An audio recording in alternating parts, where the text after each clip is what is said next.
Bonjour Jean-Michel Vernochet. Bonjour Jacques, bonjour à toutes et à tous. Merci d'accepter de répondre une nouvelle fois aux questions de Mediapresse Info sur la politique intérieure française. Alors si on peut toujours appeler ça de la politique parce que ça semble un petit peu le caniveau. Alors on va balayer un petit peu l'actualité et puis recueillir vos sentiments. Je suis à votre disposition. Ces derniers jours, là, c'était hier, oui, c'est hier, on a été frappé par une attaque sanglante dans un lycée. Oui, à Grasse. À Grasse. Lycée Alexis de Tocqueville. Voilà, qui ressemble... L'homme qui a écrit De la démocratie en Amérique. Un grand penseur qu'on devrait lire et relire d'ailleurs. Qui ressemble un petit peu à ce qui s'est passé aux États-Unis, ce qui se passe régulièrement. Voilà. Alors on dit que c'était un jeune homme issu d'un milieu de droite, sinon d'extrême droite. Oui, son père était militaire. Ah, bon, donc voilà, déjà il y avait des armes. Enfin, on a dit un arsenal, il avait un fusil à pompe. Je rappellerai, alors je ne sais pas quelle est la législation actuelle, mais les fusils à pompe c'était en vente libre il y a encore quelques années, mais en vente tout à fait libre. Il n'y avait même pas besoin de pièce d'identité, si je me souviens bien. Donc maintenant, le couteau suisse est interdit. Et la fourchette aussi, parce qu'on peut énucléer avec une fourchette. Et le tournevis, n'en parlons pas. Donc il avait deux armes de poing, on ne dit pas lesquelles. Bon, notons l'amateurisme de ce jeune homme qui n'avait que 16 ans, mais aux États-Unis, on est beaucoup plus aguerri et on fait un véritable carnage. Là, il a blessé un proviseur qui a été un homme courageux, qui s'est interposé. La menace n'était peut-être pas aussi évidente que cela, mais ça permet de faire diversion dans la campagne. Alors, juste une remarque à ce propos. On montre bien que notre jeunesse est déboussolée, mais également les adultes. Je ne parle pas des séries américaines ou de Plus belle la vie, où tout il est beau, tout il est gentil, même dans le stupre le plus noir, nous en passerons, il est meilleur. On regarde des jeux vidéo, où on tue chaque fraction de seconde, on voit des gens. Donc la frontière entre la réalité et la fiction s'estompe, on surréagit, on a de moins en moins de mots de vocabulaire pour penser, rationaliser ses peines, ses douleurs. On n'a plus de prêtre, on ne va plus se confesser, on n'a plus de directeur. Si, on a le psychanalyste, mais c'est pas remboursé par la sécurité sociale. En plus, les psychanalystes sont d'immenses nuls. De gauche, généralement. Tous, obligatoirement. J'ai découvert de façon très amusante que lorsque Trotsky réside à Vienne, il habite dans le même immeuble où c'est Adler, mais Adler c'est un politicien, c'est pas le même Adler. Adler habite dans le même immeuble que Freud, il va devenir un familier de Freud et inventer d'ailleurs le mot de freudisme marxiste. Ce qui donnera plus tard, avec l'école de Francfort, le fameux freudo-marxisme. C'est ce qui nous imbibe actuellement, c'est l'idéologie de mai 68. Donc freudisme, tout ça, le freudisme, on voit bien ce qu'est ce type d'idéologie qui prétend affranchir l'homme en le livrant à tous ses instincts. Bon, alors sur le modèle il y a toujours eu du harcèlement dans les écoles, mais comme aujourd'hui il n'y a plus de règles, que c'est la loi de la jungle, c'est l'anarchie, ou quasiment, plus de règles.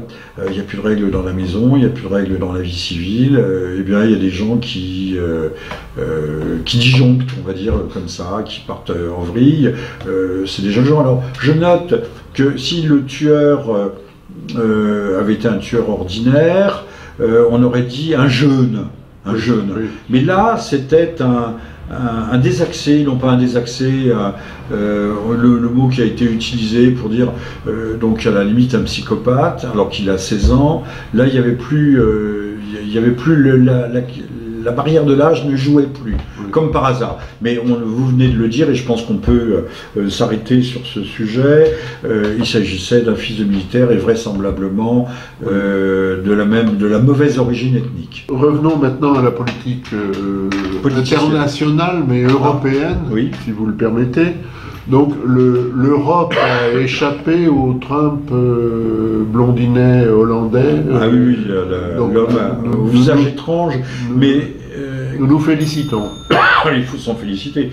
Hier soir, on annonçait 19 sièges, je crois qu'il en a eu 20, mais le Parti libéral en a eu 33. Il faut dire qu'on peut se poser la question de savoir si le nouveau lauréat du suffrage universel aurait fait les mêmes résultats s'il n'avait pas renvoyé un peu dans ses buts le ministre turc qui prétendait venir faire campagne en Hollandie.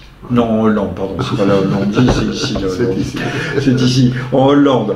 Et donc il a montré un peu ses muscles, il a roulé des épaules, les Européens ne se laisseront pas faire. Le chemin avait été non pas ouvert, mais Geert Wilders avait montré le chemin à suivre à cet homme qui a bénéficié au fond de la poussée, de la tendance dite populiste à travers l'Europe. Mais enfin bon, M. Wilders n'a pas sympathique ou pas sympathique, la question n'est pas là. Hein.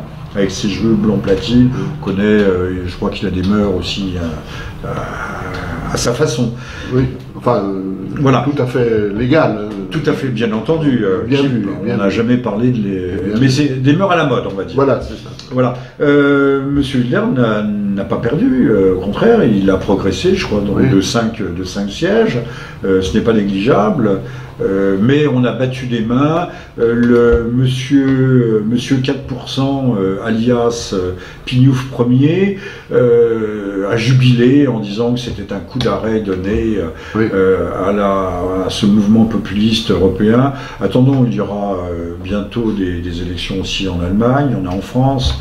Tous ces gens risquent de déchanter, quels que soient d'ailleurs les moyens mis en œuvre.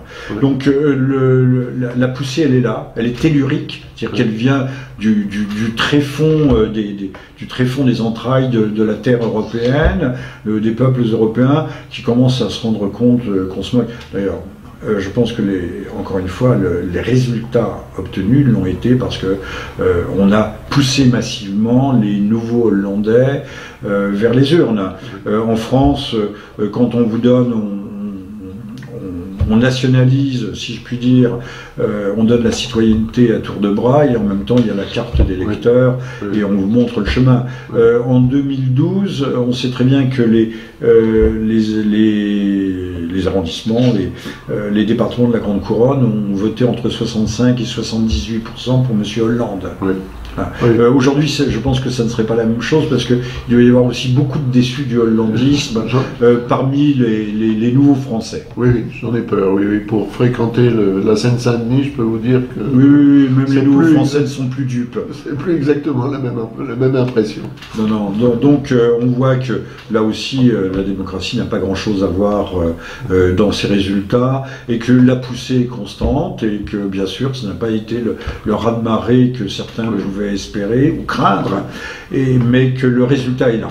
C'est d'ailleurs frappant de voir que Monsieur le Président de la République française a félicité son allié hollandais qui a perdu, je crois, 9 sièges, 8 ou 9 sièges. Et je crois qu'il, par le passé, c'était, si je ne me trompe, c'était plus ou moins lié déjà à Geert Wilders. Là, il a annoncé qu'il ne le ferait pas. Mais il ne faut jamais dire Fontaine, je ne boirai pas de ton eau. Hein. Bien, alors venons-en à la politique politicienne française. Donc on est en pleine campagne, enfin pas encore, mais en pleine campagne des élections présidentielles. Et là vraiment on a l'impression de rouler dans le caniveau. Qu'est-ce que vous en pensez? Vous êtes aimable, moi je dirais plutôt les sentines. Il y a encore quelques années, on condamnait très violemment, très fermement, poussait des crises d'orfraie quand il y avait la moindre attaque ad hominem ou ad personam. Ad hominem, les attaques, mais là il n'y a que ça. Il n'y a que ça. Ce qui montre bien d'ailleurs que les gens dits de gauche ont véritablement des mentalités de tueurs, qu'ils ne sont pas comme tel ou tel imbécile qui disent nous ne combattons pas des hommes mais des idées. Eux ils combattent des hommes parce qu'ils ont compris que c'est les hommes qui portaient des idées. Voilà. Et ils ne font pas de cadeaux, ils ne font pas de quartier. Maintenant il faut espérer que la baudruche Macron, mais nous y viendrons peut-être tout à l'heure, se dégonflera à son tour, parce que je pense qu'il traîne lui aussi quelques batteries de cuisine. Vous étiez samedi dernier à la fête du pays réel. À la fête du pays réel, organisée par Civitas, le Parti de la France, les comités Jeanne, enfin une sorte de coalition de ce qu'on appelle l'ultra-droite, la droite hors les murs. Est-ce que vous pensez que ces gens-là, qui s'étaient éloignés du Front National, vont soutenir maintenant la candidature de Marine Le Pen? Alors, j'aime beaucoup cette référence à Avignon, au festival hors les murs. Oui, il y a une droite un peu méprisée par tout le monde, je ne sais pas. En tout cas, on avait un joli consensus, c'était véritablement festif, comme on peut le dire. Tous les enfants étaient beaux, les gens étaient aimables. Il y avait des cabines, hein, en pagaille même. C'était pas réservé aux blancs, aux caucasiens, comme diraient les Américains. Il y avait toutes sortes de gens, de toutes conditions, de tous les milieux. Il y avait des gens à l'esprit tout à fait raci, il y avait aussi des gens un peu plus fantaisistes. Nous avions tout, une belle image de la France, mais sauf qu'en politique, ça ne marche jamais. Ça ne marche jamais. Je ne sais pas si c'est parce que nous sommes des Gaulois, c'est la politique des chapelles, des coteries. Et puis, je note que la droite est affectée du syndrome qui touchait l'aristocratie à la fin du XVIIIe siècle, c'est-à-dire la droite, parce qu'elle est censée, elle pense, elle prétend incarner des valeurs immémoriales, des traditions, elle pense avoir la science infuse, mais elle n'a pas du tout la science infuse. Alors, sans tomber dans le poteau noir de la modernité, il s'agirait de regarder comment les choses se passent, et essayer de raisonner, de réfléchir, de faire jouer. Je pense qu'il y a à droite, mais comme partout ailleurs, mais plus encore peut-être dans nos milieux qui sont très imbus d'eux-mêmes, il y a un énorme déficit intellectuel et culturel.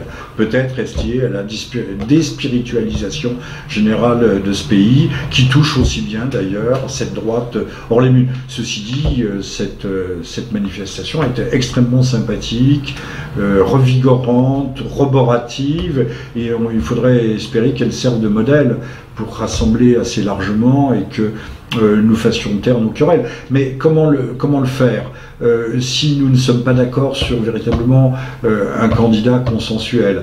Je le vois chez Madame Le Pen, et j'entendais l'un de ses porte-paroles, Monsieur Nicolas Bay, qui nous annonçait qu'on avait évacué avec pertes et fracas. J'allais vous poser la question justement de cette affaire de Nice, je crois. Oui, il y avait une télévision qui avait fait de la caméra cachée. Mauvaise qualité d'ailleurs. De mauvaise qualité, mais ça suffit pour qu'on éjecte. Si on commence par faire de l'auto-épuration, on va se transformer en secte. Oui. Alors, une réflexion. Nous venons d'entrer dans le 100e anniversaire, si je puis dire, de la Révolution de 1917. Aujourd'hui, avant de se défendre minablement en éjectant tous les malpensants c'est-à-dire ces troupes, de se tirer des balles dans le pied, on ferait mieux. La meilleure des défenses, c'est l'offensive, c'est l'accusation qu'on demande à la gauche en général, au Parti socialiste en particulier, de rendre des comptes sur tous les condamnés, ceux qui ont été condamnés par la justice, condamnés pour escroquerie, comme M. Cambadélis ou comme M. Julien Drey et d'autres, et surtout sur le nombre de ministres trotskistes, qui encore M. Cambadélis, Drey sont d'anciens trotskistes, c'est-à-dire on est toujours trotskistes, toujours, de la naissance à la mort quand on l'est, sachant que M. Trotsky, qui apparaît comme un héros et qui a un parti en France, même plusieurs partis, où a commis des crimes alors autrement graves que ceux de la colonisation française en Algérie. Rappelons l'affaire des Marine-Kronstadt. Les Marine-Kronstadt voulaient un retour à la démocratie. En pleine révolution, imbéciles de Marine-Kronstadt qui font leur déclaration. Alors, c'est les marins, c'est leur famille, femmes, enfants, vieillards, tout le monde, qui sont sur l'île de Kronstadt face à Saint-Pétersbourg. Et ils ont oublié qu'il fallait attendre la débâcle de la Neva. Donc M. Trotsky va envoyer des troupes asiatiques, il utilise des bourreaux chinois, hein, et on va massacrer tout le monde, je ne sais pas combien de milliers de personnes, chacun pourra vérifier sur Wikipédia par exemple. Alors à part ça, il y a eu au fond la révolution bolchevique qui a été conduite par un triumvirat. Lénine aux affaires politiques, le Polonais Dzerzhinsky aux affaires intérieures. Il dirigeait la commission pan-russe extraordinaire, c'est-à-dire on massacrait tous les opposants, on liquidait tout le monde. Il animait la boucherie en gros. Monsieur Dzerzhinsky, et puis Trotsky qui dirigeait et qui crée l'armée rouge. Mais l'armée rouge, des aristocrates, il y en avait moins que d'ouvriers et de paysans, mais ce sont des dizaines, voire des centaines de milliers d'ouvriers et de paysans qui vont être massacrés par Monsieur Trotsky, qui est aujourd'hui l'idole de nos jeunes politiques. Rappelons-le, et si on était malin au Front National, c'est ce qu'on renverrait dans le museau de ces gens qui passent leur temps à vous accuser. Mon impression, c'est surtout que s'ils sortent ce genre d'affaires maintenant à 40 jours de l'élection, ça va monter en puissance. Si les gens du Front National réagissent de cette façon-là... on va trouver tous les jours un truc, ils en ont plein leur tiroir. D'autant que toutes les forces de l'État sont mises à la disposition de cette querelle partisane. De l'État et de la presse. De l'État, de la presse. On voit bien que le monde est abreuvé par les procès-verbaux des magistrats. On ne voit pas où est la... Alors il ne faut pas attaquer la magistrature. On ne l'attaque pas, on constate. On constate qu'il y a un syndicat, que la magistrature n'est donc pas neutre. Je ne dis pas tous les magistrats, mais qu'une partie de la magistrature est idéologiquement engagée. Donc elle est partisane, elle aussi. Mais ça, à droite, on n'a pas ni M. Fillon ni Mme Le Pen ont véritablement le courage de le dire. Bon, pas de hasard, bien évidemment, sauf si vous êtes un théoricien de la coïncidence, que tout éclate aujourd'hui. Et eux tirent à boulet rouge, et de l'autre côté, on fait le gros dos. Oui. On fait le gros dos. Non, il faudrait peut-être se réveiller. Réagir un petit peu, oui. Hier soir, une émission de la 2, de la chaîne publique, France 2, montrait des extraits de fiches de renseignements généraux. Je croyais que les renseignements généraux qui tombent entre les mains des journalistes. Mais qui étaient publiés non, mais sur une chaîne publique. Mais... Alors là, on parle de détournement de fonds publics où il n'y en a pas à propos de l'affaire Fillon, mais il n'y en a pas, puisque ce ne sont pas des fonds publics.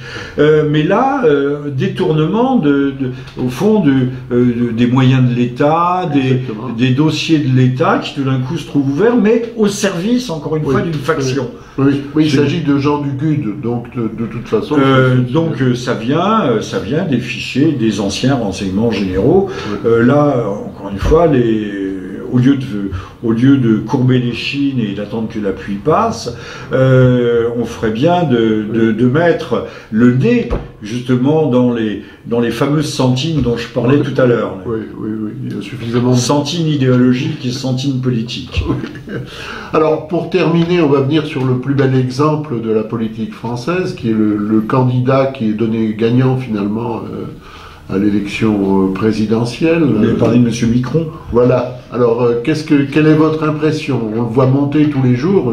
Je sais pas, là, il va arriver à 80%. C'est de la fabrication à 100%. C'est un produit synthétique, un produit de synthèse. On voit que les jeunes gens qui claquent, il suffit de regarder derrière Macron le visage, on sent qu'ils claquent sans beaucoup de passion, on sent qu'ils sont payés pour cela. Hein, ils claquent payés. Ça s'appelait comme ça, ça a toujours existé. Mais là, c'est systématique. C'est ce qu'on appelle la claque, oui. C'est ce qu'on appelle la claque. Dans les vidéos de campagne, sont des images achetées à travers la planète, notamment aux États-Unis, pour la campagne de Bernie Sanders, par exemple, des images qui sont dignes de la banque postale. Oui, on voit des familles recomposées, heureuses, la société plurielle, rayonnante. Ce petit personnage me fait penser, je dois le dire, et à ma grande tristesse, je ne regarde jamais de films français, parce que je trouve que les acteurs jouent mal, parce qu'ils sonnent faux, ils n'ont pas de vérité. L'acteur américain du plus petit niveau est possédé, porte quelque chose, le plus mauvais d'entre eux. Les Français, on n'y croit pas, puis les Français nous parlent toujours de choses totalement inintéressantes.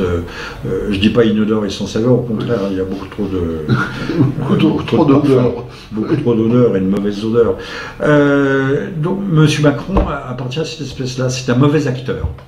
Mauvais comédien, mauvais acteur. Voilà. On ne croit pas à son jeu, on ne croit pas à son discours. Oui. Quand il tend les bras en disant je vous ai compris ou je vous aime, Oui. pas le ressucé des grands communicants américains. Mais alors, on a appris qu'il avait été financé plus ou moins par la banque Rothschild. Est-ce que vous avez des informations? Oui, ben, on l'a vu, ça a été publié, mais même peut-être par l'Express, pas par Le Point, enfin par un des grands médias qui pourtant appartient à cette famille-là. Oui, il y a une réunion à l'espace Pernod, Ricard, Pernod, je sais pas quoi, sur les Champs-Élysées.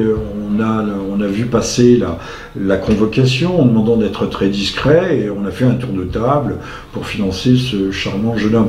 Mais c'est un pur produit, de l'Élysée, qui d'ailleurs joue à un jeu. Le candidat, c'était normalement Monsieur Valls. C'est pour ça qu'on a fait les primaires. Valls s'est fait déquiller. Donc on a Hamon. Donc tout le monde est en train de laisser ce pauvre Monsieur Hamon. J'ai presque pitié pour lui. Presque. Pas vraiment, mais presque. Et qui s'accroche à son revenu universel pour tous, qui passe de 700 € à 800, enfin, qui s'en mêle les pinceaux, comme si le sujet, c'était aujourd'hui de payer des gens qui ne trouvent pas d'emploi. Non, il faut créer des emplois.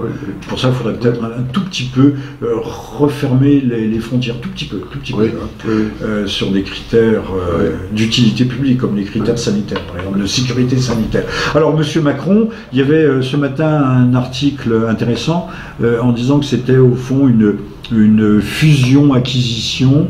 Monsieur Hollande, on l'a dit, Monsieur 4%, mais il a dénommé, je crois, Jean-Pierre Jouyet, qui est un bon conseiller, machiavélien, stratège. On reporte sur Monsieur Macron les espoirs déçus de Monsieur Hollande. Apparemment, le programme de Monsieur Macron sera à 40% celui de Monsieur Hollande en 2012. 40%, bon, c'est une estimation. Donc, c'est du copier-coller. Hein, mais il est plus jeune, il est plus dynamique, mais il a un petit côté Sarkozy, en sautillant. On ne sait pas ce que ces gens avalent d'ailleurs. Pour cela, vous savez, le lapin du Racel. Enfin, Sarkozy il était un petit peu plus nerveux encore. Puis il avait des mouvements de tête bizarres. Mais c'est loin d'être l'américain Le Canuet d'autrefois, même si sa campagne s'en inspire fortement. Pour ceux de notre génération, on se souvient tous de Le Canuet, même si nous étions jeunes à cette époque. On l'appelait Dent Blanche. Dent Blanche, il avait un sourire éclatant. Voilà, alors Macron, c'est... Alors, on le donne en second. Oui, au premier tour. Il grimpe constamment, mais alors... arrêtons les sottises. Qui va croire aujourd'hui les sondages? Il faut voir comment les questions sont posées, à qui, même pas à qui, comment elles sont posées. Parce que si on creuse un peu, Macron est donné à 25%, et puis on redégringole si la question est posée différemment. Donc je crois qu'on est pris quand même dans un filet de mensonges qui est extrêmement épais. Grâce au ciel, les gens préfèrent encore le foot, ce qui me semble plus sain, ou s'attabler à des terrasses de bistrot pour boire une bière avec les amis ou sortir du travail. Ça me semble plus fin que regarder les menteurs professionnels, les falsificateurs patentés qui défilent dans nos télévisions pour nous déverser toujours la même eau tiède, et on sait ce que fait l'eau tiède chez les gens normalement constitués. Merci. Écoutez, je pense que la prochaine fois, on aura vu les candidats s'affronter. Oui, c'est pour lundi prochain. En direct, donc on aura plus de. Nous sommes aujourd'hui de choses à dire. On verra s'ils parlent enfin des choses intéressantes, c'est-à-dire des choses régaliennes. Enfin, et là, je crois qu'il ne faut pas placer la barre trop haut. hélas. Mais ça, ce sera le mot de ma fin, en tout cas en ce qui me concerne. Nous avons assisté à à l'implosion ou à l'explosion en plein vol de la classe politique française qui se décompose. Tout simplement, c'est le résultat de la partitocratie, du professionnalisme de la politique, qui ne représente plus le pays réel, ce qu'il y avait samedi à Civitas, le pays réel. Donc ce pays légal qui est en pleine décomposition, qui se meurt de relations incestueuses, il se coopte, c'est la famille tuée au poil, hein. On passe d'un bord à l'autre. On le voit avec Monsieur Fillon qui a été dragué du côté des centristes et des juppéistes, tout en essayant de se dégager de la droite. Enfin, c'est d'un ridicule. Ça, je note, en tout cas, on a peut-être des gens qui seraient Monsieur Fillon, je pense que c'est quelqu'un qui saurait gérer ces dossiers. En tout cas, on n'a pas de stratège.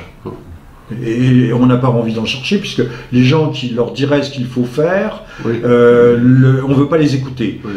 Si j'avais rencontré Madame Le Pen il y a des années, ce qui n'a pas été le cas, mais j'aurais anticipé, je leur ai dit d'adopter une stratégie, à l'époque je ne connaissais pas Monsieur Trump, mais une stratégie de rupture. Comme il y avait des plaidoiries de rupture de la part de M. Vergès ou naguère, une stratégie de rupture, or en fait, on fait des stratégies consensuelles. Là, elle a réorienté un petit peu sa barque. Il est tard. Il est tard. Il est fort tard. Il est minuit, docteur. Merci, M. Bernochet. À très bientôt. À bientôt. Au revoir à toutes et à tous.